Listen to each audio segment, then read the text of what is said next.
Assalamualaikum warahmatullahi wabarakatuh. Salam sehat untuk kita semua. Semoga kita semua selalu mendapat lindungan Allah Subhanahu wa Ta'ala ya. Diberikan nikmat sehat walafiat serta dimudahkan segala urusannya. Amin ya robbal alamin. Nah, kesempatan kali ini Mimin akan membagikan satu cerita misteri. Nah, seperti apa ceritanya? Mari kita mulai.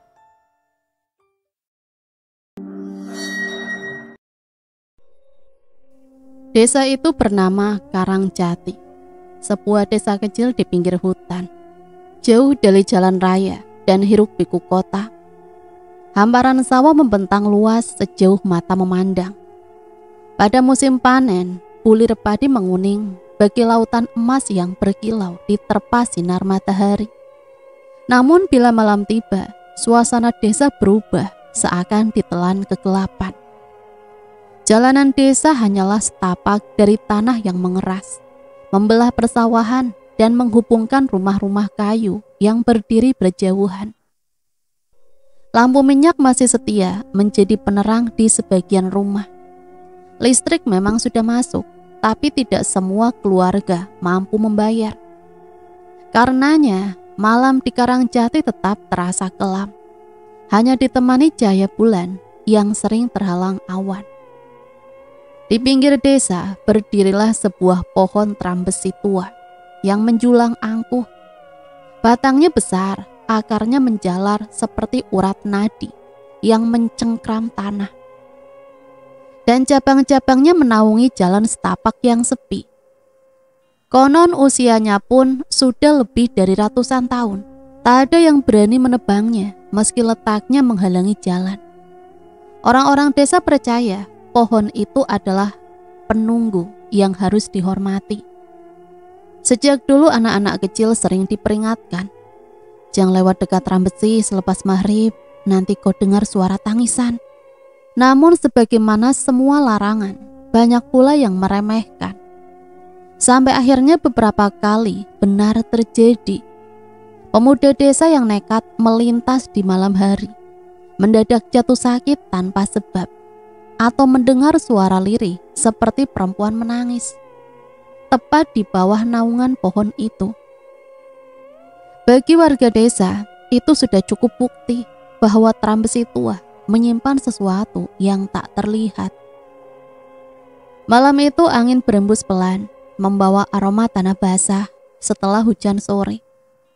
Bulan separuh bersembunyi di balik awan tipis.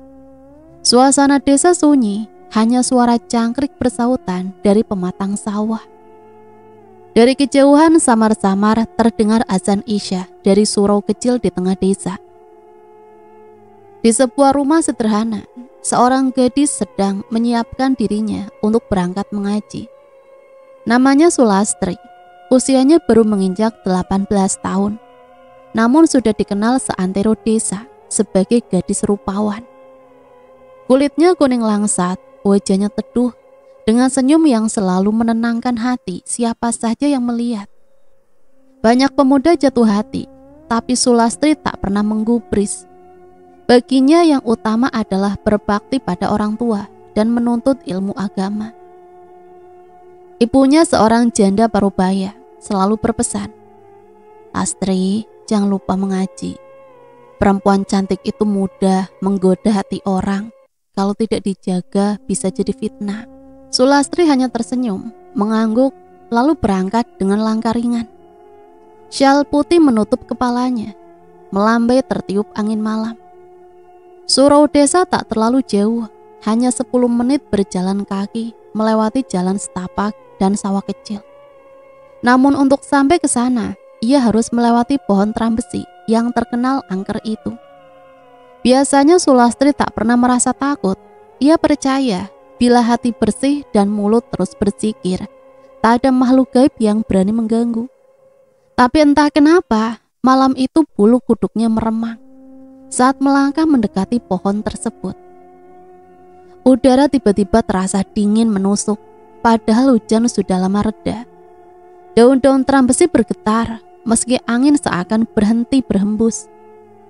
Dari kejauhan ia mendengar seperti suara lirih, isakan, tangisan pelan. Langkahnya terhenti. Ia menoleh ke kanan dan ke kiri. Jalan sunyi tak ada siapa-siapa. Sawah gelap gulita. Hanya ditingkahi suara kodok dan jangkrik. Tangisan itu semakin jelas. Suara seorang perempuan terdengar putus asa, pilu dan menyayat hati. Sulastri menggenggam erat tas kecil berisi kitab kuningnya. Bibirnya bergetar membaca ayat kursi dalam hati. Meski takut, ia berusaha melangkah lebih cepat, meninggalkan pohon itu di belakangnya. Namun sebelum benar-benar menjauh, sebuah bisikan halus terdengar tepat di telinganya. Lastri. Ia terlonjak, wajahnya pucat pasi, jantungnya berdebar kencang. Dengan tergesa ia berlari ke arah surau, berusaha mengabaikan suara yang seakan memanggil namanya. Dan sejak malam itu, pohon trambesi tak pernah lagi sama di matanya. Ada sesuatu yang bersemayam di sana, menanti dan entah mengapa, seakan mengenalnya dengan baik. Keesokan paginya, matahari terbit dengan malu-malu dari balik perbukitan. Embun masih bergelayut di pucuk-pucuk padi, berkilauan seperti mutiara ketika tersentuh cahaya pagi. Desa Karangjati kembali hidup. Anak-anak berlarian di jalan tanah. Para ibu menjemur pakaian, sementara para bapak sudah di sawah sejak fajar. Di tengah hiruk-pikuk sederhana itu, nama Sulastri sering menjadi bahan bisik-bisik. Bukan hanya karena kecantikannya, tapi juga karena perangainya yang santun. Lastri itu memang cantik sekali, tapi orangnya tidak sombong sama sekali. Begitulah yang sering diucapkan para tetangga. Sulastri memang berbeda. Meski sering dipuji, ia tetap rendah hati. Setiap pagi ia membantu ibunya, menumbuk padi, menyapu halaman, dan menimba air dari sumur. Setelah itu, ia akan mengaji di pondok kecil di desa tetangga. Berjalan kaki sejauh hampir 1 jam. Hari itu seperti biasa, ia berjalan menuju pondok dengan membawa kitab kuning dalam tas kain. Rambutnya yang hitam panjang disembunyikan di balik kerudung sederhana. Senyumannya ramah, menyapa siapa saja yang ditemuinya di jalan. Assalamualaikum, Pak. Waalaikumsalam, Lastri. Buru-buru banget mau ngaji, tanya seorang petani tua sambil menuntun cangkul di pundaknya. Sulastri hanya tersenyum dan mengangguk. Namun di balik semua kesempurnaan itu, ada beban yang hanya ia sendiri yang tahu. Kesepian. Sejak ayahnya meninggal 3 tahun lalu, ia hidup hanya bersama ibunya. Sulastri merasa harus jadi kuat, menahan diri dari godaan cinta dan fokus membantu ibunya. Tetapi perasaan seorang gadis muda tak bisa dipungkiri. Kadangkala saat malam sunyi, ia menatap bulan sambil bertanya dalam hati, apakah ada seseorang yang ditakdirkan untukku? Dan ternyata tanpa ia sadari, ada seseorang yang selalu memperhatikannya. Sepupunya, Raka, yang sering berkunjung ke rumah untuk membantu sang ibu mengurus ladang. Diam-diam menyimpan rasa pada Sulastri. Berbeda dengan pemuda desa lain yang terang-terangan memuji kecantikannya, Raka lebih sering memandangnya dari kejauhan dengan tatapan sulit diartikan. Bagi sebagian orang, hubungan sepupu dekat tidak tabu. Hanya bagi keluarga Sulastri, garis keturunan dan adat masih menjadi batas yang kuat, sehingga rasa itu harus dipendam, tak boleh diucapkan. Hari demi hari perasaan yang terpendam itu kian menguat. Setiap api kecil yang diam-diam membakar sekam.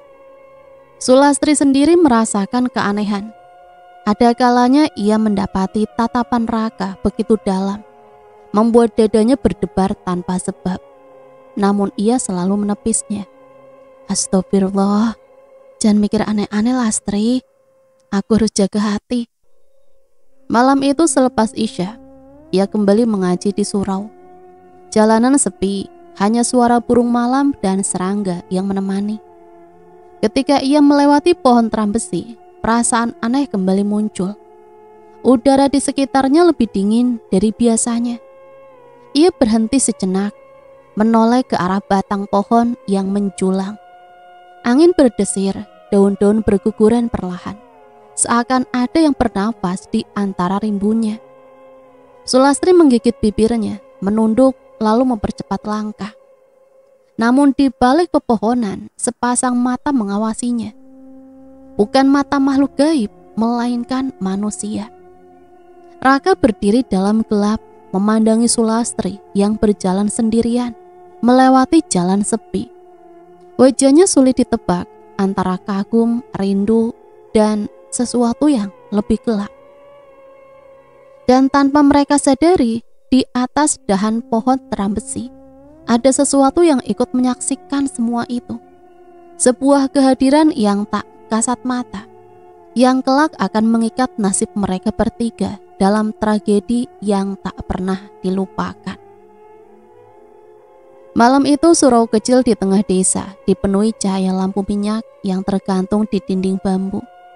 Lantunan ayat-ayat Al-Quran bergema, dilafalkan para santri dengan suara lirih namun hikmat. Sulastri duduk di barisan depan, wajahnya teduh di bawah cahaya pelita. Ia membaca dengan tartil, suaranya jernih, membuat beberapa santri putri yang lain menoleh kagum. Ustadz yang mengajar pun kerap menaruh rasa bangga kepadanya, sebab meski masih muda, Sulastri punya semangat belajar yang tak kalah dengan mereka yang sudah lebih dewasa. Anak-anak, jangan hanya hafal ayat, tapi amalkan dalam kehidupan sehari-hari. Sulastri menunduk khusyuk, menyimak setiap nasihat. Namun di dalam hatinya ada sesuatu yang tak bisa ia tenangkan. Bayangan pohon trambesi di jalan tadi masih membekas. Suara lirih yang ia dengar semalam seakan kembali terngiang di telinganya. Ia menggeleng pelan, mencoba menepis rasa takut. Mungkin hanya perasaannya saja. Selesai mengaji, para santri berbondong pulang. Malam itu bulan tampak redup, tertutup awan kelabu. Angin bertiup kencang, membawa suara dedaunan bergesekan. Las, pulang saja bareng aku, nanti takut jalan gelap begitu. Itu tawaran dari salah satu temannya, Sri. Tapi Sulastri tersenyum menolak. Sudah Sri, aku sudah biasa kok, nanti kamu malah kepanjangan jalan. Maka Sulastri pun berjalan sendirian malam itu. Langkahnya tenang di atas tanah becek sisa hujan. Sesekali ia mendengar suara katak bersahutan dari pematang sawah. Namun semakin dekat dengan pohon trambesi, hatinya kembali gelisah. Angin terasa dingin menusuk, membuat bulu kuduknya berdiri. Dari kejauhan, ia melihat sosok berdiri di bawah pohon. Tubuhnya tinggi, diam, membaur dengan bayangan malam. Langkah Sulastri melambat, hatinya berdebar. Siapa itu? Sosok itu tidak bergerak, hanya berdiri menunggu. Assalamualaikum. Suara Sulastri lirih mencoba menyapa dengan sopan, meski dadanya bergetar. Tak ada jawaban, hanya sunyi. Ketika ia semakin dekat, sosok itu bergeser, keluar dari gelap. Wajahnya terlihat samar. Ternyata Raka, sepupunya. Raka, astagfirullahaladzim, kamu bikin kaget aja. Raka tersenyum tipis, matanya tak lepas dari wajah Sulastri. Las, aku nungguin kamu, aku pengen ngomong sesuatu. Sulastri tertegun. Udara di sekitar mereka semakin dingin. Angin berdesir, daun trambesi berguguran. Dari kejauhan terdengar suara lirih, seperti tangisan perempuan. Hati Sulastri semakin berdebar. Ia menatap Raka yang terlihat gelisah. Apa yang mau kamu katakan? Raka menelan ludah. Tatapannya dalam, seolah menahan sesuatu yang sulit diucapkan. Namun sebelum ia sempat bicara, suara tangisan itu semakin keras. jelas berasal dari atas pohon trambesi. Sulastri mematung, wajahnya menatap ke atas, ke arah cabang pohon yang gelap. Sejenak ia yakin melihat bayangan putih bergelayut di sana, seperti tubuh seseorang yang tergantung. Ia menutup mulutnya, hampir berteriak. Raka buru-buru meraih tangannya. "Lastri, jangan lihat ke sana." Sulastri menggigil, air matanya jatuh tanpa sadar. Suara tangisan itu seolah merasuk langsung ke dalam jiwanya, pilu, penuh derita dan seakan meminta pertolongan. Dan malam itu di bawah pohon trambesi, nasib mereka berdua mulai terikat pada sesuatu yang jauh lebih kelam daripada sekedar cinta terlarang. Sejak malam itu hati Sulastri tak pernah benar-benar tenang. Bayangan sosok putih bergelayut di pohon trambesi selalu muncul dalam mimpi-mimpinya. Tangisan lirih yang ia dengar menusuk telinga, seakan tak pernah mau berhenti. Namun ada hal lain yang membuatnya gelisah, tatapan Raka. Tatapan yang ia rasakan setiap kali pria itu datang ke rumahnya, pura-pura membantu sang ibu menjemur padi atau membersihkan halaman. Raka memang sering datang. Sejak kecil ia sudah dianggap seperti keluarganya sendiri. Tapi kini Sulastri bisa merasakan ada yang berbeda. Raka tak lagi memandangnya seperti seorang sepupu, melainkan seperti seorang lelaki yang menatap perempuan yang diinginkan. Pagi itu ketika Sulastri menimba air di sumur, ia merasakan tatapan itu lagi. Dari balik pohon pisang, Raka berdiri seakan sedang menimbang-nimbang sesuatu. "Raka, ngapain kamu di situ?" Raka tersenyum tipis lalu mendekat. "Aku mau bantu. Sumurmu dalam, Las. Hati-hati kalau kamu jatuh." Sulastri mengerutkan kening, meletakkan timba. "Aku bisa sendiri, tidak usah repot." Namun Raka tetap maju, meraih timba dari tangannya. Saat itu pula jemari mereka sempat bersentuhan. Sekejap wajah Sulastri memanas. Ia buru-buru menarik tangannya, menunduk dalam-dalam. "Las." Suara Raka pelan, berat. Sulastri menatapnya sekilas, lalu cepat-cepat memalingkan wajah. Ada sesuatu dalam tatapan itu, sebuah hasrat yang berusaha ditahan, tapi semakin sulit dikekang. Ia melangkah mundur, menahan nafas. "Raka, jangan begitu. Aku tidak suka melihatmu seperti ini." Raka terdiam, rahangnya mengeras. Matanya berkilat aneh, seolah ada sesuatu yang ingin ia katakan. Namun ia tahan. Beberapa detik hening, hanya suara air sumur menetes yang terdengar. Hingga akhirnya Raka hanya meletakkan timba itu di tanah, lalu pergi tanpa sepatah kata pun. Sulastri menatap punggungnya yang menjauh. Hatinya dipenuhi rasa takut yang tak bisa dijelaskan. Malamnya ketika ia hendak tidur, suara itu datang lagi. Tangisan lirih, sayup-sayup dari arah sawah.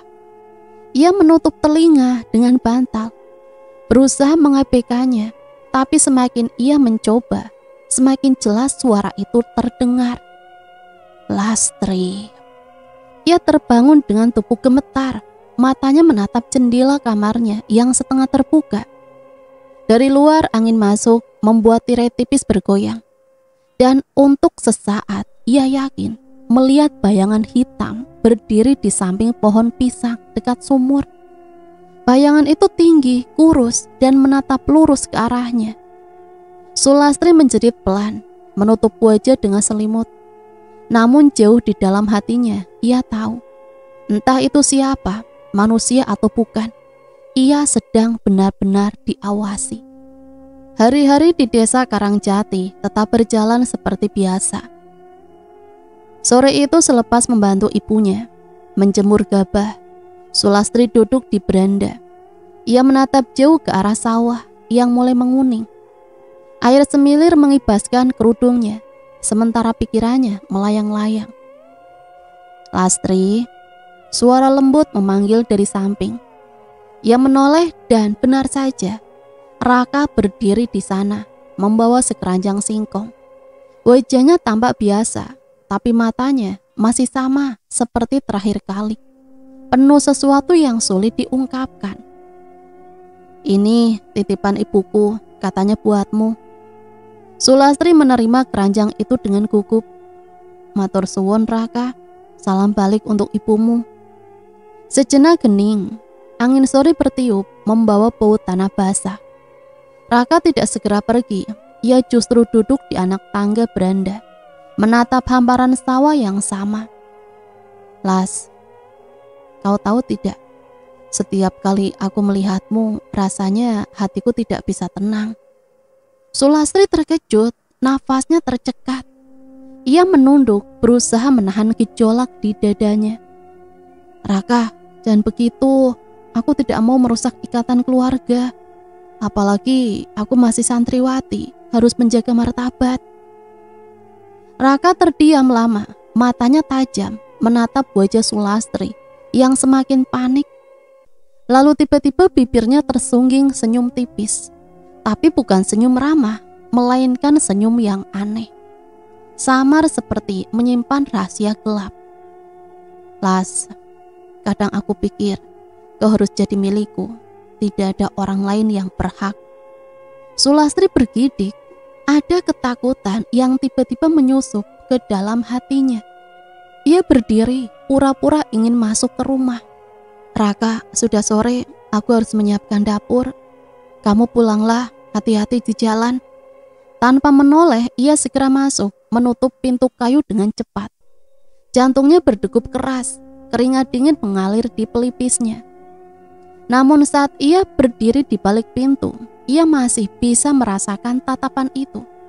Tatapan yang menembus kayu, penuh obsesi, penuh misteri. Dan di kejauhan, di bawah pohon trambesi, seolah ada yang ikut tersenyum. Senyum yang tidak membawa ketenangan, melainkan firasat buruk akan datangnya malapetaka. Malam itu hujan turun deras mengguyur desa. Petir sesekali menyambar, menyinari sawah yang terhampar luas. Di dalam rumah sederhana, Sulastri duduk termenung di dekat jendela. Tangannya menggenggam erat kitab kecil yang biasanya ia bawa mengaji. Namun malam ini ia tak berangkat. Hujan terlalu lebat dan ibunya melarang. "Las, jangan memaksa. Tuhan tahu niatmu mengaji meski keadaan tidak memungkinkan." Sulastri hanya mengangguk, mencoba menenangkan hatinya. Tapi entah kenapa, ia merasa resah. Jendela kamarnya berkali-kali bergetar diterpa angin. Dan di sela suara hujan, ia seperti mendengar isak tangis. Tangisan itu lirih, hampir tertelan suara derasnya hujan.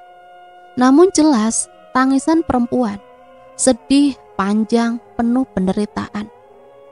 Ya Allah. Ia menatap jendela rapat-rapat. Ia bersembunyi di balik selimut, namun tak lama kemudian, terdengar ketukan di pintu depan.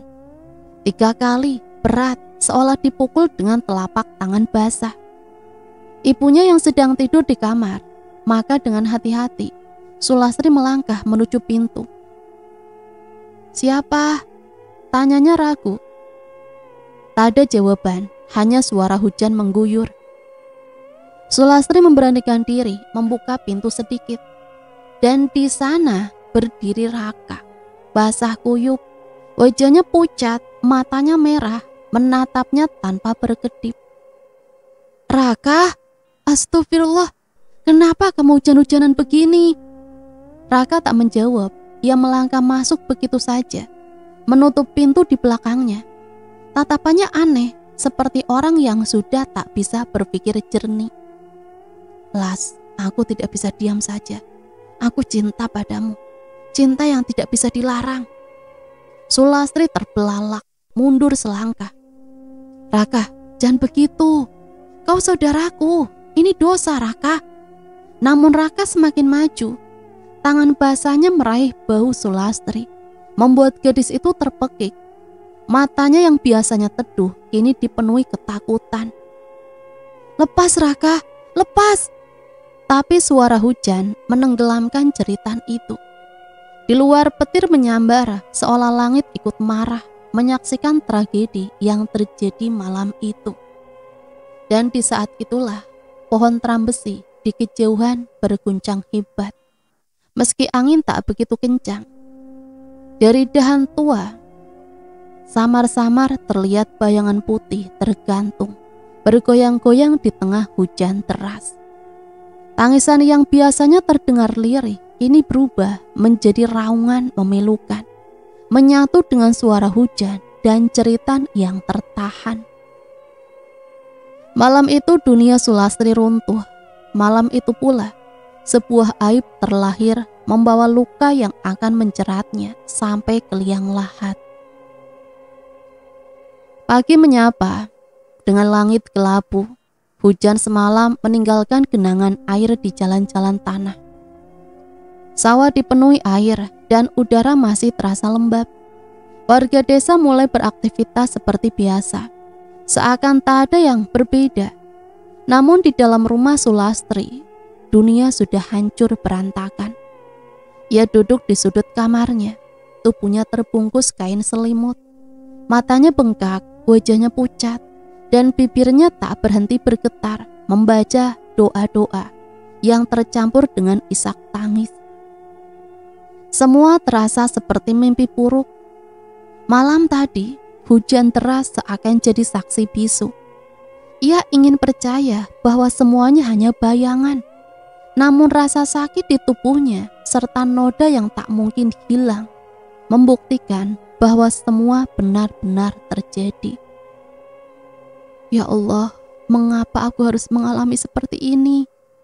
Air matanya jatuh menetes. Ia ingin berteriak. Ia ingin mengadukan semua pada ibunya. Tapi begitu ia melihat wajah tua ibunya yang sibuk menjemur padi di halaman, langkahnya lumpuh. Bagaimana mungkin ia tega menyampaikan aib ini? Bagaimana jika ibunya tidak kuat mendengar? Bagaimana jika seluruh desa tahu? Nama baik seorang santriwati adalah harga diri yang dijunjung tinggi. Sekali rusak, bukan hanya dirinya, tapi juga keluarganya yang akan menanggung malu. Hari-hari berikutnya, Sulastri hidup dalam bayang-bayang ketakutan. Ia tetap tersenyum ketika bertemu tetangga, tetap hadir di surau, tetap mengaji. Tapi senyum itu palsu, sekedar topeng yang menutupi luka di dalam hatinya. Sri, sahabat dekatnya, sempat menyadari perubahan itu. "Las, kamu kenapa? Sekarang sering ngelamun, ada masalah?" Sulastri cepat-cepat tersenyum. "Tidak Sri, mungkin aku cuma capek saja." Namun begitu sendirian, air matanya kembali jatuh tanpa henti. Yang membuatnya semakin takut adalah kehadiran Raka. Sejak malam itu, pemuda itu kerap menatapnya dengan cara yang sama, penuh obsesi, penuh rasa ingin memiliki. Tatapan yang membuat Sulastri mual dan ingin berlari sejauh mungkin. Ia pernah mencoba menghindar. Jika Raka datang ke rumah, ia berpura-pura sibuk di dapur atau bahkan bersembunyi di kamar. Tapi Raka seolah tahu. Ia selalu mencari kesempatan, selalu ingin berdekatan, selalu menyisakan senyum samar yang membuat bulu kuduk Sulastri berdiri. Dan setiap malam, suara tangisan itu kembali. Tangisan lirih dari arah pohon trambesi. Suara yang dulu membuatnya takut, kini justru seolah menyatu dengan dirinya. Tangisan itu terdengar seperti gema hatinya sendiri. Pilu, putus asa, tak berdaya. Malam-malam berikutnya, Sulastri mulai bermimpi buruk. Ia bermimpi tubuhnya tergantung di dahan pohon trambesi.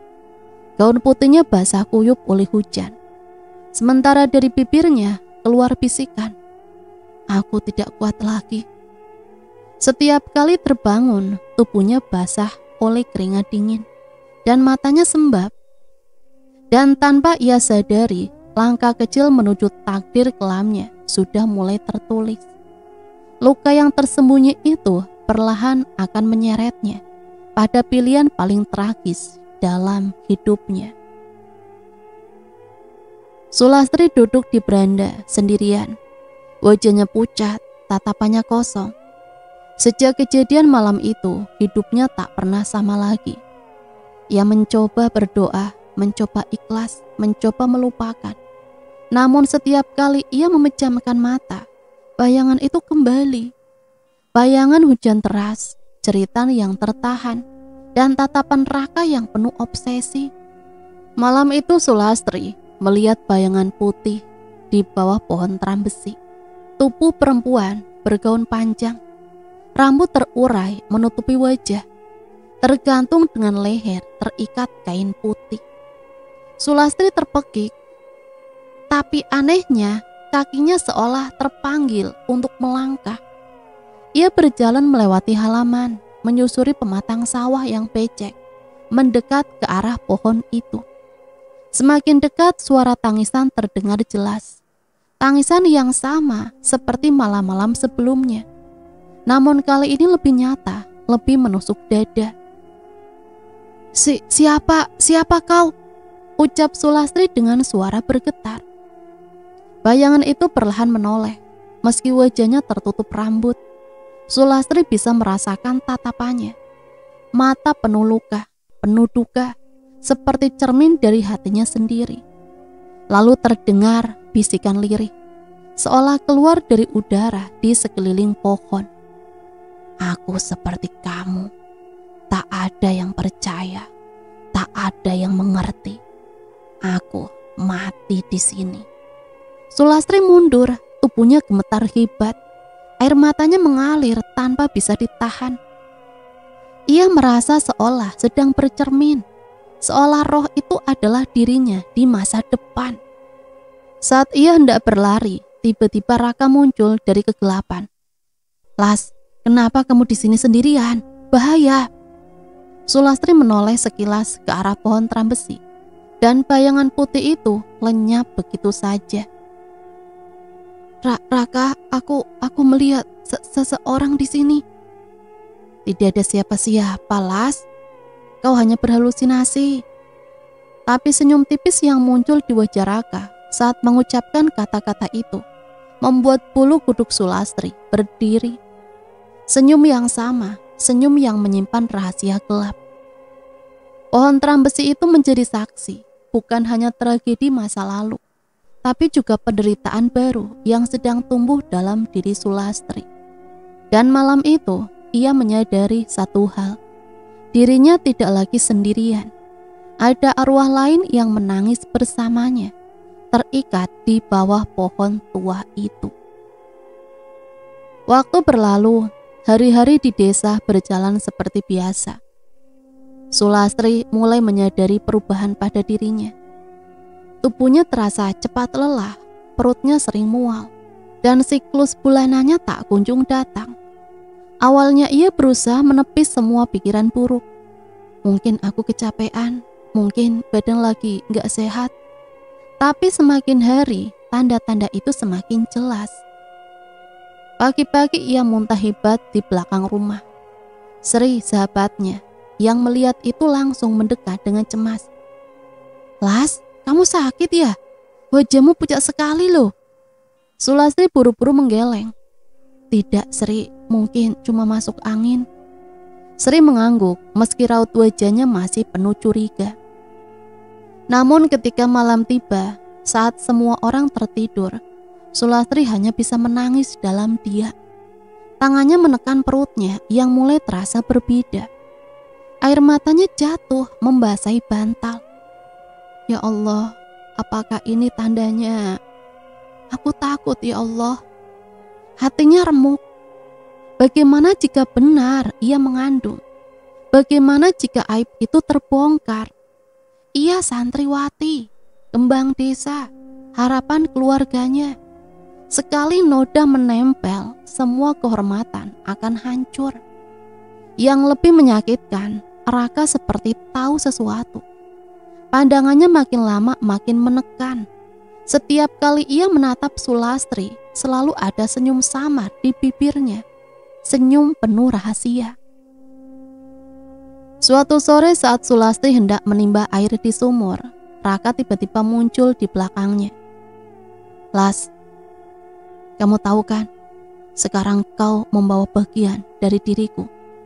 Sulastri terdiam, wajahnya pucat pasi. Ember yang digenggamnya hampir terlepas. Raka, jangan bicara sembarangan. Ini aib. Aku tidak mau hidupku hancur. Raka mendekat, suaranya makin lirih, hampir seperti bisikan. Hidupmu sudah berubah, Las. Cepat atau lambat, orang-orang akan tahu. Tapi ingat, aku satu-satunya orang yang akan menerimamu. Sulastri berlari menjauh dengan air mata yang tak terbendung. Kata-kata itu terasa seperti belenggu, jerat yang makin menyesakkan lehernya. Malamnya ia kembali bermimpi buruk. Dalam mimpinya ia melihat pohon trambesi. Dari dahan tertinggi, tubuhnya tergantung, mengenakan gaun putih yang ternodai darah. Perutnya membesar, dan dari rahimnya terdengar suara bayi menangis, memilukan. Ketika terbangun, ia menjerit, menutup telinganya, berusaha mengusir suara itu. Tapi tangisan bayi itu seolah nyata, menggema di seluruh sudut kamar. Dan untuk pertama kalinya, Sulastri menyadari, ia bukan hanya dihantui oleh arwah perempuan yang mati di bawah pohon trambesi. Ini ia juga dihantui oleh suara bayi yang bahkan belum lahir. Pagi itu matahari bersinar cerah. Warga sibuk di sawah. Anak-anak berlarian sambil tertawa. Namun bagi Sulastri, sinar matahari terasa seperti pedang yang menguliti dirinya. Perlahan, ia takut keluar rumah. Takut tatapan orang-orang yang mungkin sudah menyadari perubahan dirinya. Sri, sahabat dekatnya, mulai sering memperhatikan dengan gelisah. Las, aku tidak tahu kenapa, tapi kamu sekarang berbeda. Kamu lebih sering melamun, tubuhmu lemah. Apa kamu menyembunyikan sesuatu dariku? Sulastri terdiam, lidahnya keluh. Ia ingin berteriak, ingin berkata jujur, tapi bayangan ibunya muncul dalam benaknya. Ia yang selama ini menaruh harapan besar padanya. Bagaimana jika ia tahu? Bagaimana jika ia merasa dikhianati? Air matanya menetes pelan. Ia hanya menjawab dengan senyum getir. Tidak, Sri, aku hanya kecapean saja. Namun Sri tidak sepenuhnya percaya. Beberapa hari kemudian, gosip mulai beredar di desa. Dari warung kopi, dari para ibu yang menumbuk padi di lesung, sampai bisik-bisik di langgar setelah sholat. Kamu lihat nggak? Sulastri sekarang kok tambah pucat dan perutnya agak buncit. Aneh sekali, padahal dia santriwati loh. Apa jangan-jangan kita salah lihat? Bisikan-bisikan itu seperti racun yang masuk ke telinga Sulastri. Ia mencoba menutup diri, semakin jarang keluar rumah, tapi semakin ia bersembunyi, semakin besar rasa curiga orang-orang. Malam itu Sulastri bermimpi lagi. Ia berada di tengah kerumunan warga desa. Semua menatapnya dengan mata penuh kebencian.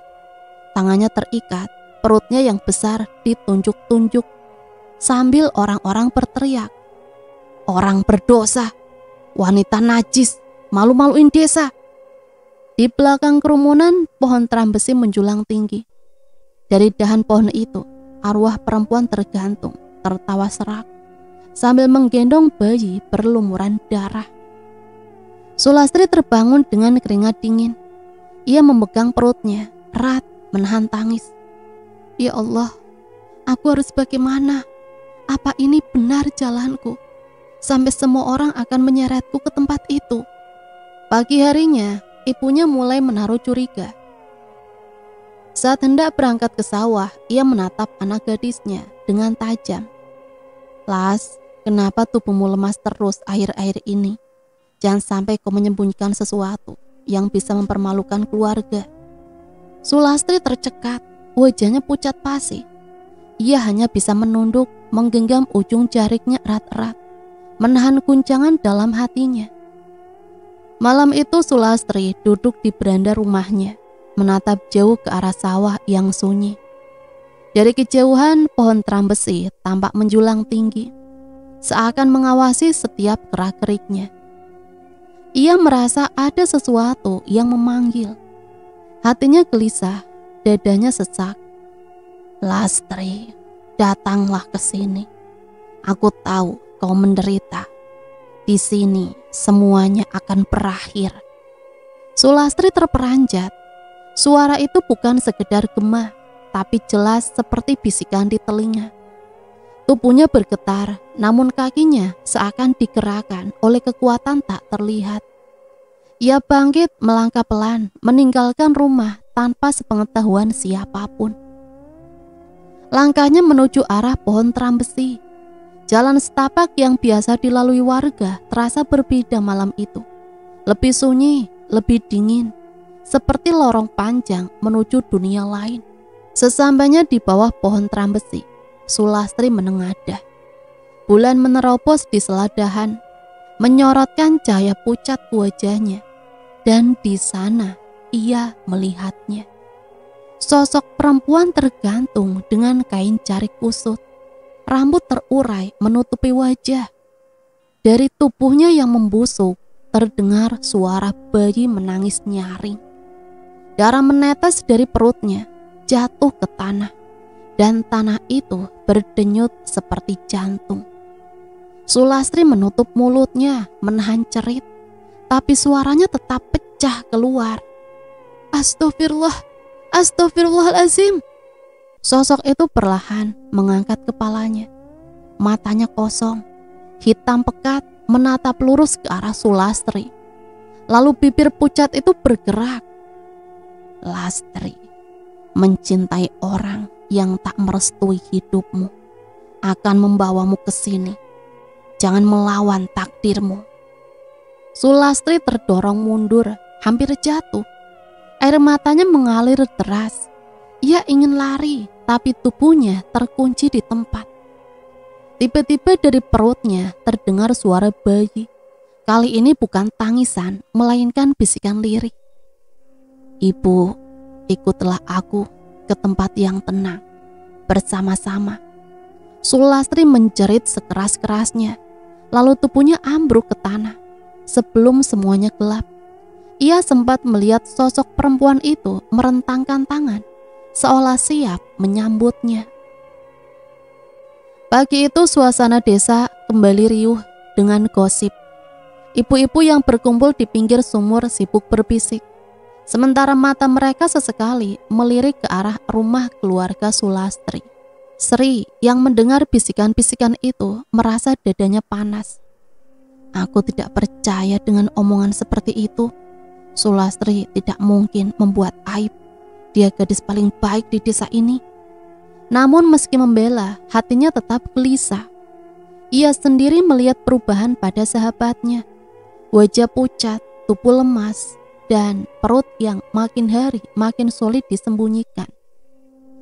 Hari itu Sri memberanikan diri untuk datang ke rumah Sulastri. Ia membawa bakul berisi sayur sebagai alasan. Begitu masuk ke kamar, Sri mendapati Sulastri duduk termenung di sudut. Jarik longgar menutupi tubuhnya. "Lastri," suara Sri pelan. Sulastri menoleh, matanya sembab seperti habis menangis. "Sri, kamu kok datang?"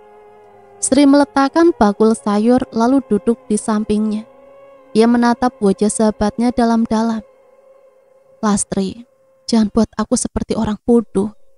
Aku tahu ada yang kau sembunyikan. Aku ini sahabatmu sejak kecil. Makan, main, semua bersama denganmu. Jangan sampai aku tidak tahu keadaanmu." Sulastri menunduk, tangannya gemetar, menggenggam ujung jarik. Air matanya jatuh satu-satu. "Aku tidak bisa bicara, Sri. Kalau aku bicara, semuanya akan hancur. Semua orang akan membenciku." Sri meraih tangannya, menggenggam erat. "Las, apapun masalahmu, aku tetap sahabatmu. Jangan dipendam sendirian. Aku takut kamu akan hilang. Aku takut malam-malam aku sering dengar kamu menangis. Bahkan aku dengar bisikan aneh dari kamarmu. Sulastri mendongak terkejut. Wajahnya pucat pasi. Kamu dengar juga, Sri? Sri mengangguk pelan. Iyalah, aku dengar tangisan bayi. Aku kira aku yang ngelindur. Tapi kalau benar ada sesuatu dengan kamu. Sulastri tiba-tiba menutup mulut Sri dengan tangannya. Matanya ketakutan. Sri, jangan keras-keras ngomongnya. Nanti ada orang yang mendengar.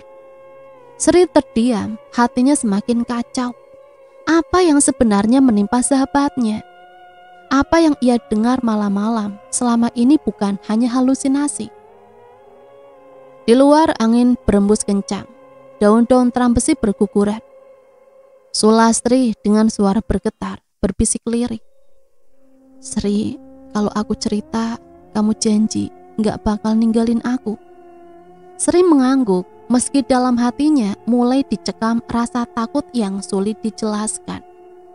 Sulastri menunduk lama, nafasnya tersengal-sengal. Air matanya menetes, jatuh ke atas jari lusuh yang menutupi pahanya. Sri, hidupku sudah tidak bisa kembali seperti dulu. Aku sudah kotor, Sri. Aku sudah membuat aib besar. Jangan bilang begitu, Lastri. Kamu gadis paling suci yang aku kenal. Aku tidak percaya kalau kamu berbuat dosa seperti itu. Sulastri menggigit bibirnya, menahan tangis. Akhirnya dengan suara bergetar, ia berbisik lirik. Aku hamil, Sri. Sri terhenyak. Kata-kata itu seperti petir yang menyambar kepalanya. Ia menatap perut sahabatnya yang selama ini ia curigai. Ini terlihat jelas sedikit membuncit di balik kain. Ya Allah, Lastri, iki beneran. Sulastri mengangguk pelan. Isak tangisnya pecah, tubuhnya berguncang. Aku dipaksa, Sri. Aku tidak menginginkannya, tapi aku tidak bisa nolak bayi ini. Semua sudah terjadi, Sri, dan sekarang aku harus menanggungnya sendiri. Sri menutup mulutnya dengan tangan, menahan tangis yang ikut pecah. Hatinya perih mendengar pengakuan itu. Siapa? Siapa, Lastri? Orang yang berani melakukan itu semua pada kamu? Apa dia mau tanggung jawab? Sulastri menggeleng dengan cepat. Ketakutan jelas tergambar di matanya. Tidak, Sri, jangan tanya siapa orang itu. Aku takut kalau kamu tahu, hidupku akan lebih hancur lagi. Aku hanya minta satu hal, jangan sampai orang lain tahu. Lebih baik aku mati daripada aibku diketahui semua orang. Sri menitikan air mata.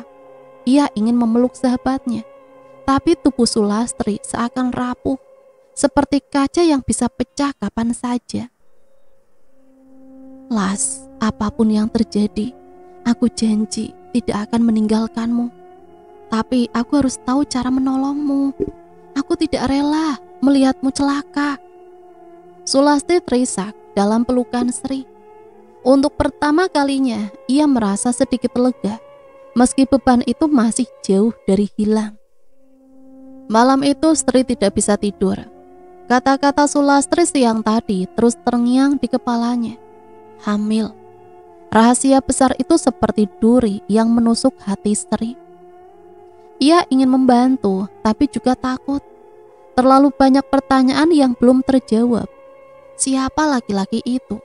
Mengapa Sulastri begitu ketakutan? Dan suara-suara aneh yang selalu terdengar di sekitarnya. Sri berbaring di ranjang bambu, menatap atap rumah yang rembes. Saat matanya mulai terpejam, ia mendengar suara itu lagi. Tangisan bayi, pelan, samar, tapi jelas. Sri langsung terbangun, tubuhnya merinding, bulu kuduknya berdiri.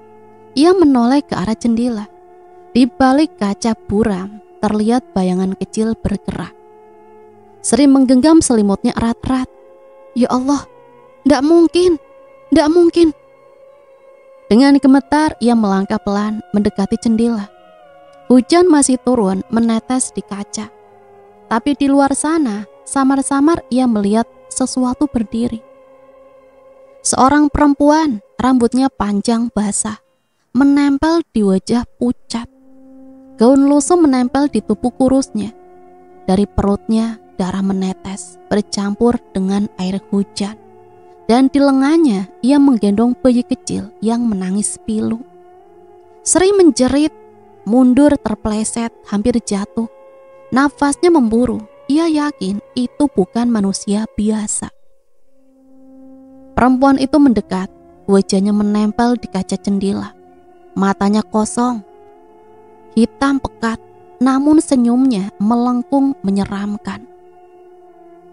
Sri. Suaranya bergaung lirih, seolah berasal dari dalam tanah. Kau tidak bisa menyelamatkannya.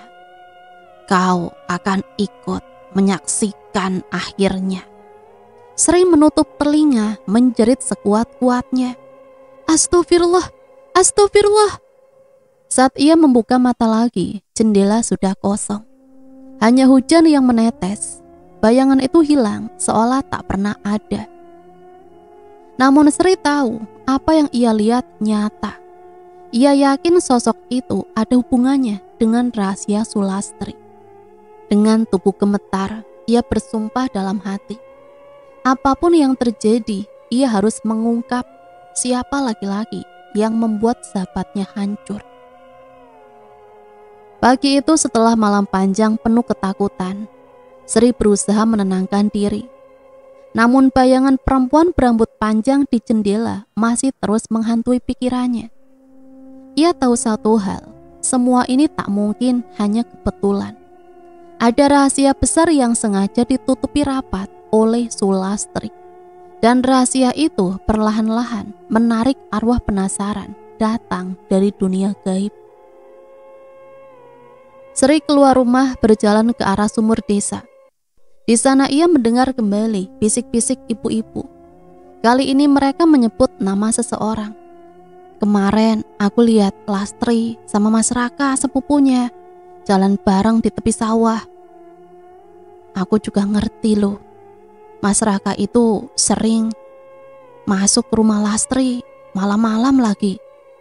Orang tuanya Sri gak tahu karena Raka alasannya ngajari ngaji. Sri berhenti mendadak, dadanya sesak mendengar nama itu. Raka, sepupu Sulastri. Lelaki yang dikenal sopan, sering datang ke rumah dengan alasan membantu keluarga. Tiba-tiba semua potongan mulai masuk akal. Pandangan mata Raka yang sering terlalu lama menatap Sulastri. Alasan-alasan kecil yang tak pernah dicurigai. Sri pulang dengan langkah gemetar. Kemudian ia langsung pergi ke rumah Sulastri. Sesampainya di sana, ia langsung masuk ke kamar Sulastri. Gadis itu sedang duduk di sudut, wajahnya murung.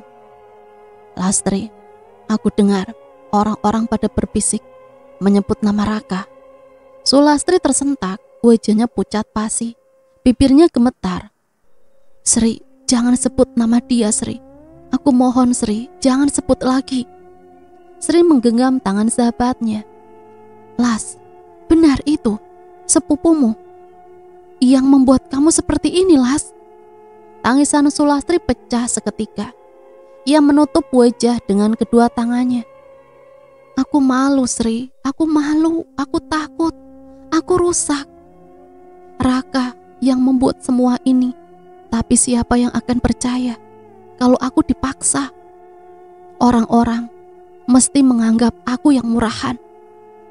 Sri ikut menitikan air mata. Ia tak menyangka lelaki yang disanjung banyak orang itu sanggup melakukan hal sekecil itu. Namun sebelum sempat menenangkan sahabatnya, terdengar suara keras dari arah pintu, seperti ada sesuatu yang jatuh. Keduanya menoleh cepat. Pintu kamar sedikit terbuka. Sri segera bangkit membuka pintu dengan hati-hati. Di luar, lorong kosong, hanya ada sandal jepit laki-laki yang tergeletak basah oleh keringat. Sri memungut sandal itu, jantungnya berdegup kencang. Ia tahu persis sandal itu milik siapa. Raka. Sri memandangi sandal basah yang ia pegang itu. Jantungnya berpacu. Keringat dingin mengalir di pelipisnya. Las, ini sandalnya Raka kan? Sulastri menutup mulutnya dengan tangan. Wajahnya pucat pasi. Astagfirullah, dia pasti dengar semua ini. Sri buru-buru menutup pintu kamar. Tangannya gemetar. Matanya celingukan ke segala arah. Las, kamu yang tenang. Kalau tadi memang benar Raka, itu artinya dia bakal ngelakuin apa saja untuk nutupin dosanya. Suasana kamar hening, hanya suara detak jantung mereka yang berdegup keras di telinga. Tiba-tiba, suara papan lantai depan berderit, seolah ada seseorang berjalan perlahan. Sri dan Sulastri menoleh ke arah jendela. Bayangan hitam samar melintas, seperti seseorang berdiri di luar memperhatikan. Sri, siapa yang ada di luar, Sri? Bisik Sulastri, nafasnya tersengal. Sri menelan ludah, mencoba menenangkan diri. Ia meraih pisau yang biasa digunakan untuk memotong sayur, lalu menggenggamnya erat. Aku gak bakal biarin kamu disakiti dia lagi, Lastri. Suara langkah itu berhenti, hening. Lalu terdengar ketukan pelan di jendela. Bayangan wajah laki-laki tampak sekilas di balik kaca buram. Senyumannya miring, matanya tajam menusuk ke dalam. Lastri, buka pintunya, aku hanya ingin bicara. Sulastri menjerit lirih, menutup telinganya. Tidak, aku tidak mau ketemu kamu lagi. Jangan dekat-dekat aku, Raka. Sri maju selangkah, berteriak dengan lantang meski gemetar. Kesini kamu, Raka. Kamu sudah ngerusak hidupnya Lastri. Jangan sampai aku bongkar semuanya pada orang-orang desa. Hening beberapa detik. Lalu terdengar tawa lirih, rendah dan dingin dari jendela luar. Sri, kamu pikir orang-orang bakal percaya sama omonganmu? Lastri, kamu tuh kembang desa, sing kabeh uang kepingin.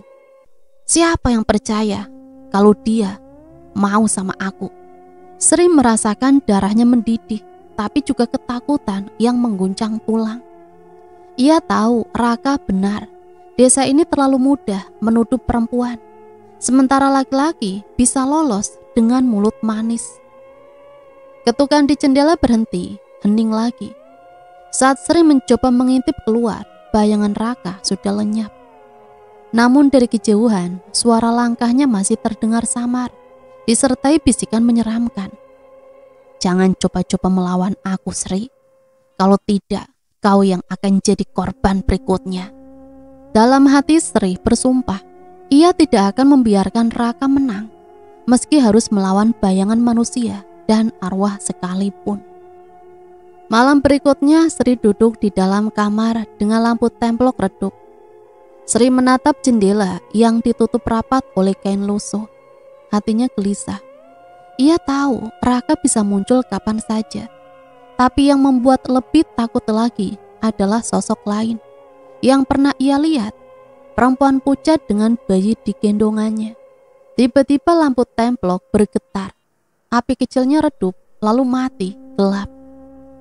Sri tersentak, matanya terbelalak. Astagfirullah. Dari luar jendela terdengar suara langkah kaki pelan. Tapi kali ini bukan hanya satu, seperti ada beberapa langkah sekaligus, berjalan mengitari rumah. Sulastri terbangun, wajahnya pucat. Sri, di luar ada suara orang melangkah, Sri. Sri buru-buru meraih tangannya. Diam, Lastri, jangan buat suara. Lalu suara itu berhenti, hening. Tak lama kemudian terdengar suara berat seorang laki-laki. Dalam, serak, seperti keluar dari kerongkongan yang terbakar. Sri, Lastri, kalian tak bisa lari. Sri tercekat, suara itu bukan milik Raka. Ia tahu benar itu suara asing, lebih tua, lebih menyeramkan. Dari celah kain penutup jendela, Sri memberanikan diri, melirik keluar. Di sana ia melihat bayangan tinggi tegap berdiri di bawah pohon kelapa.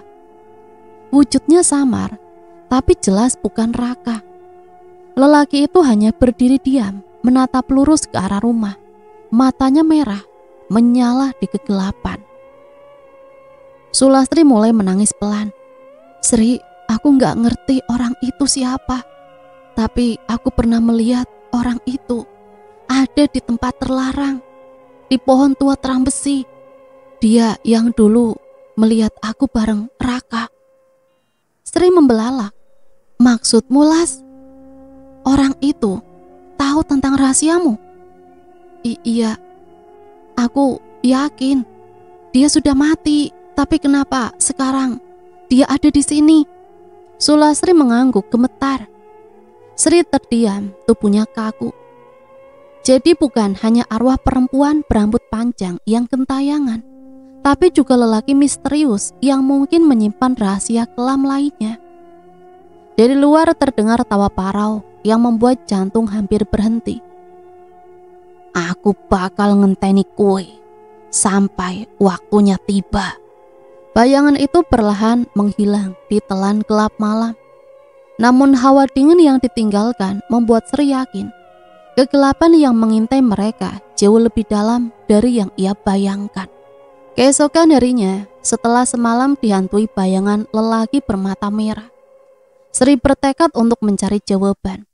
Ia sadar hanya dengan menemukan kebenaran ia bisa menyelamatkan Sulastri dari penderitaan. Pagi itu ia pura-pura hendak membantu ibu-ibu di balai desa. Tapi sebenarnya Sri diam-diam menyelinap menuju rumah kosong di ujung jalan. Rumah tua peninggalan keluarga Raka yang sudah lama tak dihuni. Konon Raka sering terlihat keluar masuk rumah itu malam-malam. Pintu rumah berderit saat Sri mendorongnya. Bau apek menyengat, udara dingin menusuk tulang. Lantai dipenuhi debu tebal. Tapi ada jejak kaki baru, jelas terlihat. Ini bukan rumah kosong beneran, ada orang yang masih di sini. Ia mengikuti jejak itu sampai ke sebuah kamar di bagian belakang. Saat pintu kamar didorong, matanya langsung membelalak. Di dalam ada sebuah ranjang bambu reot.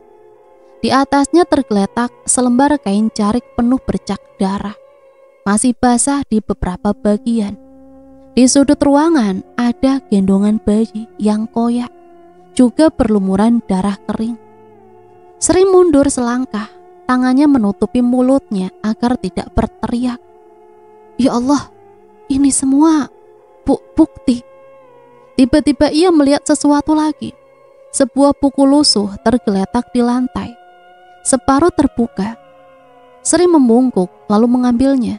Buku itu ternyata semacam buku harian, tulisan tangan Raka.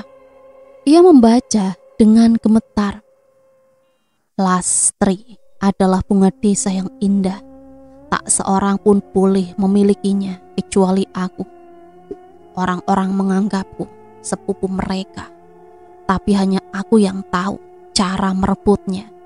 Tak seorang pun bisa menolakku. Kalau dia marah, aku akan membungkam mulutnya dengan cara lain. Sri merasa perutnya mual. Tulisan itu bukti nyata kalau Raka memang pelaku semua ini. Tapi yang lebih membuat bulu kuduknya berdiri adalah lembar berikutnya. Tulisan itu berubah kacau. Huruf-hurufnya tak rapi, penuh coretan. Ada kalimat berbunyi, dia tahu segalanya. Pria itu melihatnya, tapi sekarang dia sudah pergi. Aku sendiri melihatnya, terkubur di dekat pohon randu. Tapi setiap malam, aku mendengar suaranya, memohon bantuan. Sri menjatuhkan buku itu, tubuhnya bergetar hebat. Jadi benar ada lelaki lain, saksi mata yang dibunuh oleh Raka dan dikubur diam-diam. Itu pasti sebabnya arwah bermata merah muncul menuntut balas. Belum sempat Sri mengambil nafas, terdengar suara pintu depan berderit keras. Suara langkah kaki berat terdengar. Sri panik, buru-buru memadamkan lampu minyak kecil yang ada di kamar, lalu menyelinap ke balik lemari tua. Dari celah sempit ia bisa melihat sosok Raka masuk ke kamar dengan wajah penuh kecurigaan. Ia membawa sesuatu di tangannya, cangkul berlumuran tanah basah. Raka mengendus-endus udara, lalu bergumam pelan dengan senyum menyeringai. Aku ngerti ada orang yang masuk ke sini. Kamu tidak bakal keluar hidup-hidup dari rumah ini. Nafas Sri tercekat. Dari celah lemari reot, ia bisa melihat Raka melangkah pelan ke dalam kamar. Cangkul di tangannya berkilat terkena cahaya samar matahari yang menembus celah dinding. Siapapun yang masuk ke sini, keluar sekarang. Kalau tidak, aku akan menemukanmu dan menguburmu bersama pria itu. Suara Raka berat, penuh ancaman. Sri menahan nafas, takut suaranya terdengar. Jantungnya berdetak sekeras gonggongan anjing di kejauhan. Raka menunduk, melihat bercak tanah di lantai. Ia melangkah makin dekat ke lemari tempat Sri bersembunyi. Sri tahu waktunya hampir habis. Ia menggenggam pisau kecil yang tadi diselipkannya ke saku. Tangannya basah oleh keringat. Tiba-tiba, pintu kamar tertutup sendiri dengan keras. Raka terkejut menoleh ke arah pintu. Hawa dingin mendadak menyeruak. Lampu minyak yang tadi dibiarkan redup padam total. Suara aneh menggema di dalam ruangan. Kembalikan nyawaku. Kembalikan nyawaku. Raka terbelalak, matanya liar menatap sekeliling. Sial. Dari sudut kamar, bayangan hitam muncul perlahan. Wujud lelaki tinggi dengan mata merah menyala tampak semakin jelas. Wajahnya rusak, penuh luka, seperti mayat yang lama terpendam. Raka, kamu yang mengubur tubuhku. Sekarang giliranku. Aku akan menarikmu ke liang lahat. Raka meraung marah, mengayunkan cangkulnya ke arah bayangan itu. Tapi ayunan itu menembus udara, tak mengenai apapun.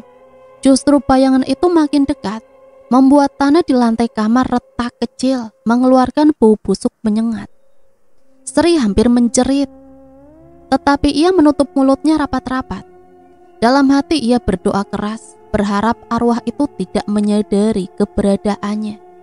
Raka mundur setapak, keringat dingin bercucuran di pelipisnya. Ia berteriak, "Aku tidak takut, kamu cuma arwah." Namun tiba-tiba cangkul di tangannya terlepas sendiri, melayang di udara, lalu terhempas keras ke lantai. Arwah itu semakin dekat, wajahnya kini hanya sejengkal dari Raka. Bau tanah basah bercampur darah menyelimuti ruangan. Waktumu sudah habis, Raka.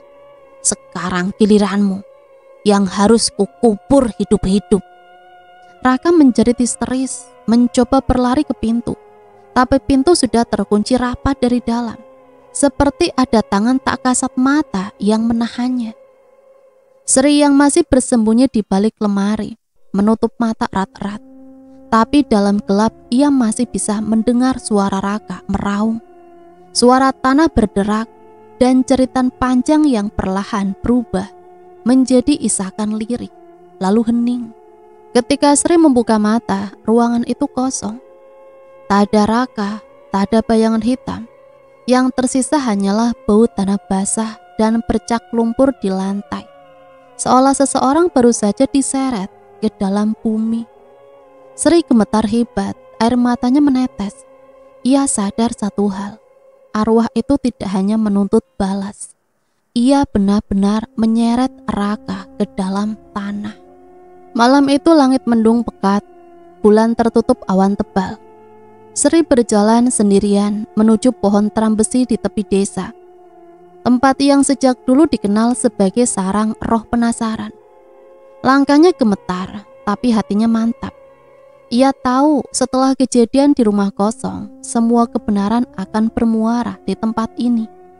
Raka sudah lenyap, tapi arwah perempuan yang selalu menampakkan diri dengan bayi digendongannya belum juga berhenti menuntut. Sri berhenti di bawah teram besi. Ranting-ranting besar pohon itu bergoyang seakan menyambut kedatangannya. Dari kegelapan suara tangisan bayi. Suara itu lirih, namun lama-lama semakin keras, menusuk gendang telinga. Sri. Suara perempuan memanggilnya, samar penuh lirih, seakan datang dari segala arah. Sri menahan nafas, tubuhnya dingin. Siapa kamu? Kalau kamu memang arwah, tunjukkan wujudmu. Jangan cuma menyiksa orang yang tidak ngerti apa-apa. Perlahan kabut tipis muncul di sekitar akar teram besi. Aku bukan sekedar roh yang penasaran. Sri, akulah bunga desa yang ditinggalkan tanpa restu. Akulah orang yang ditolak, orang yang dipaksa menanggung dosa manusia yang kejam. Sri tercekat, ia sadar sosok itu adalah Sulastri dalam wujud arwah, atau mungkin bagian dari jiwanya yang penuh luka. Las, apa ini kamu, Las? Sri bergetar, setengah berharap, setengah ngeri. Arwah itu tersenyum ketir. Aku Sulastri, dan itu bukan aku. Yang berdiri di hadapanmu bukanlah dia yang sekarang tertidur di balai desa, melainkan rasa sakit, malu, dan dosa yang mengikatku hingga ajal menjemput. Suara bayi makin keras. Sri memegangi telinga, hampir tak kuat menahannya. Apa yang kamu inginkan? Mata arwah itu memerah, air matanya menetes deras. Aku ingin semua orang tahu kebenarannya. Aku ingin desa ini tahu bahwa aku mati bukan karena pilihan, melainkan karena dikhianati. Aku tidak akan tinggal diam sampai semua yang terlibat dalam kejahatan ini dihukum. Angin mendadak bertiup kencang. Ranting pohon teram besi berderak hampir patah. Dari tanah sekitar muncul tangan-tangan hitam seperti hendak menarik Sri masuk. Sri berteriak, Las, jangan biarkan amarah ini menyeretmu lebih dalam. Jika jiwamu tidak tenang, aku akan menemukan cara untuk membersihkan namamu. Arwah itu terdiam sejenak. Bayi di gendongannya berhenti menangis, menatap Sri dengan mata kosong. Apa kamu berani menanggung beban ini, Sri? Beranikah kau mengatakan kebenaran yang selama ini dibungkam oleh penduduk desa? Sri menggertakkan giginya, tubuhnya gemetar, tapi ia mengangguk mantap. Aku berani, walau nyawaku jadi taruhannya. Arwah perempuan itu menunduk, menatap bayi yang ia gendong.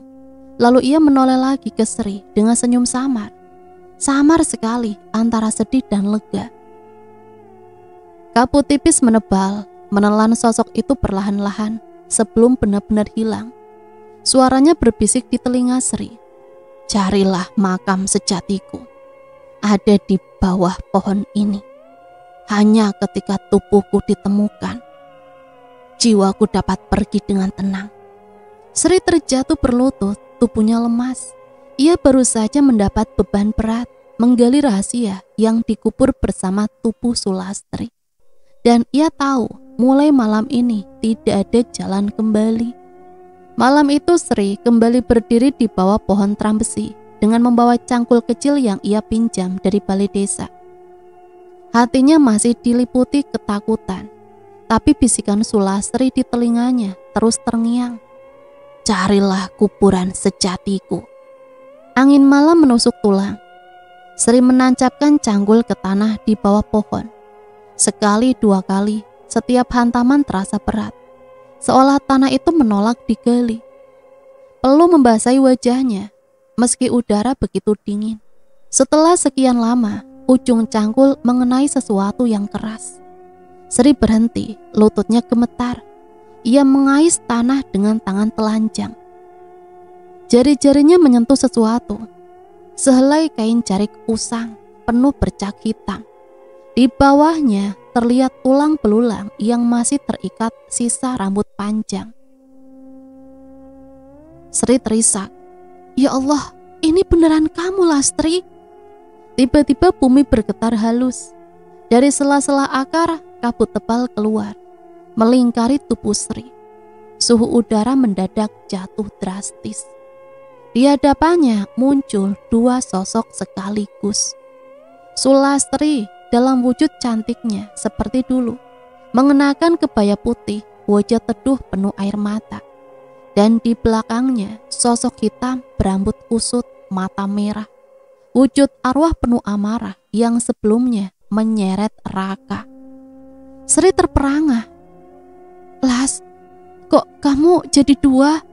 Sulastri menatapnya lembut. "Akulah diriku yang sebenarnya, yang ingin tenang, yang memaafkan. Tapi karena amarah dan rasa malu, aku terbelah dua. Sosok hitam itu tak lebih bagian hatiku yang tak bisa memaafkan." Arwah hitam meraung, suaranya menggema. "Tidak ada kata maaf. Orang-orang desa harus ngerti, karena aku cuma korban." Sri mundur, bingung. Ia terjebak di antara dua dunia, sisi damai dan sisi dendam dari jiwa sahabatnya. Aku harus gimana?" Sri berteriak putus asa. Sulastri yang putih mengulurkan tangan. "Sri, jenazahku sudah ketemu. Kalau kau cerita jujur, rohku boleh pergi. Tapi kau harus berani mengungkapkan semuanya, meskipun penduduk desa akan menyalahkanmu." Sementara itu, arwah hitam mendesis. "Jangan dirampas, aku belum kenyang. Aku pengen semua orang merasakan dosa itu, sampai turunannya." Kabut semakin pekat, suara bayi menangis kembali terdengar, makin keras sehingga menusuk telinga Sri. Pohon trambesi bergetar, ranting-rantingnya hampir patah. Sri memejamkan mata, menjerit dengan sekuat tenaga. "Las, aku akan mengungkap kebenaranmu, tapi jangan menyeretku menjadi sepertimu. Aku tidak akan memendam amarahku sampai ingin bunuh diri. Jika kau benar-benar temanku, pergilah dengan tenang." Saat itu juga sinar putih samar keluar dari tubuh Sulastri yang putih. Ia tersenyum dengan mata berkaca-kaca, lalu mendekap bayi di lengannya. Sementara arwah hitam meraung keras, tubuhnya terpecah menjadi asap hitam yang tertiup angin, hilang di telan malam. Sri terjatuh di tanah, tubuhnya lemas tak berdaya. Tapi ia tahu, malam itu ia telah menyaksikan pertemuan dua dunia. Dunia damai dan dunia dendam yang akhirnya harus dipilih oleh jiwa yang tersakiti. Pagi itu balai desa penuh sesak. Warga berkumpul setelah kabar menggemparkan tersebar. Sri menemukan kerangka di bawah pohon trambesi. Pak Lurah dengan wajah muram duduk di kursi depan. Di sampingnya ada beberapa sesepuh desa dan sebagian pemuda yang kemarin ikut mencari Raka. Namun Raka sendiri tak pernah kembali, seakan lenyap di telan bumi. Sri berdiri di tengah kerumunan, kakinya gemetar, tangannya dingin, tapi matanya menatap lurus ke arah warga. Ia tahu inilah saatnya mengungkapkan semua. "Bapak-bapak, ibu-ibu, kerangka yang saya temukan itu yaitu Sulastri, kembang desa yang hilang bertahun-tahun lalu." Suara gaduh langsung memenuhi ruangan. Beberapa orang terkejut, yang lain saling berbisik dengan wajah tak percaya. "Tidak masuk akal. Sulastri itu katanya minggat sama laki-laki. Apa buktinya kalau itu Sulastri?" Sri menggigit bibir. Ia mengangkat kain jarik usang yang ditemukan bersama kerangka. "Ini jarik yang dari dulu ciri khas Sulastri. Orang-orang semua mengertikan kalau dia senang pakai jarik ini." Pak Lurah menunduk, wajahnya tegang. "Sri, tahukah kamu akibat dari perkataanmu? Kalau benar, berarti ada penduduk desa yang menyembunyikan mayatnya, dan dosa ini akan menutupi segalanya." Sri menarik nafas panjang, air matanya jatuh, tapi suaranya lantang. "Sri tidak mati karena meninggalkan desa. Dia dipaksa, dianiaya, lalu ditinggalkan oleh orang-orang yang seharusnya melindunginya." Suasana mendadak senyap. semua mata tertuju pada Sri. "Siapa yang kamu maksud, Nduk?" Sri gemetar, tapi ia melanjutkan. "Aku melihatnya sendiri. Arwah Lastri menunjukkan semuanya kepadaku. Orang itu adalah Raka. Dialah yang mengubur Lastri hidup-hidup. Tapi sekarang Raka sendiri sudah tiada. Arwah-arwah itu menyeretnya kembali ke tanah." Suasana heboh kembali bergema. Beberapa orang menutup mulut, ada yang langsung keluar ruangan sambil beristighfar. Jadi semua gosip dulu itu salah besar. Astagfirullahaladzim. Sri menatap Lurah dengan mata berkaca. "Salah, Pak. Lastri tidak pernah meninggalkan desa. Itu semua salah. Sri itu dibunuh, Pak. Dibunuh." Ya, Sulastri menghilang. Sejak ia dan Sri akan membongkar semua kebejatan Raka. Tapi naas, Lastri menghilang tanpa Sri tahu kemana perginya Lastri. Sampai bertahun-tahun Sri mengumpulkan bukti-bukti. Ia memberanikan diri mengikuti gerak-gerik Raka. Sampai akhirnya ia menemukan semua bukti-bukti itu di rumah kosong itu. Hari itu langit mendung seakan ikut berduka. Warga desa berbondong-bondong menuju pemakaman. Di atas tandu sederhana, kerangka Sulastri dibungkus kain kafan putih. Setelah bertahun-tahun, akhirnya ia akan dimakamkan dengan layak. Setelah selesai pemakaman, Sri berjalan paling belakang. "Matur suwun, Sri. Kamu sudah berani melawan rasa takut dan membersihkan namaku. Walaupun aku sekarang sudah tidak lagi hidup, aku akan pergi dengan tenang, Sri." Air mata Sri jatuh semakin deras. "Aku hanya melakukan apa yang harus aku lakukan, Lastri. Kamu itu sahabatku, Lastri." Sulastri tersenyum, lalu perlahan tubuhnya berubah menjadi cahaya putih, melayang tinggi ke udara sebelum menghilang bersama hembusan angin. Sri berjalan pulang sendirian dengan langkah berat tapi hati lebih ringan. Ia tahu cerita ini belum tentu berakhir untuknya, tapi untuk Sulastri inilah pemakaman terakhirnya. Dan cerita selesai sampai di sini. Semoga cerita ini bisa menemani hari-hari teman-teman semua ya. Sampai di sini Mimin pamit undur diri, mohon maaf apabila banyak salah kata. Matur nuwun, wassalamualaikum warahmatullahi wabarakatuh.